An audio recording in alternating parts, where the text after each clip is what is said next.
Hey everyone, welcome to our channel. In today's video, we'll learn how to black and white in DaVinci Resolve, make footage monochrome, easy DaVinci Resolve tutorial. So for us to be able to begin, just open DaVinci Resolve onto your device, and once you're already in, just go ahead and choose in a project. So as you can see, I'm currently onto a project already, which already has a clip. So you could go ahead and drag and drop the clip that you want to go ahead and use, or you want to go ahead and turn into a monochrome.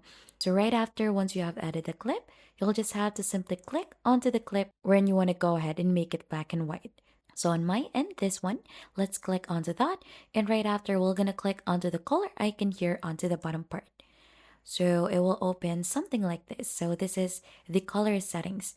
So you'll just have to choose onto this color wheels in here. So primary color wheels, and we're going to go ahead and tweak the saturation so that we could achieve the monochrome or black and white filter or effect onto our video, just like that. So as you can see, it switched it to black and white. You could also add in a little contrast for that. So you could adjust as per your liking in here so that you could achieve the colors that you want to see onto your clip. And this is how easy you could go ahead and turn your footage monochrome or black and white in DaVinci Resolve. And if you think this has been helpful, don't forget to hit the like, subscribe, and we'll see you on to our next video.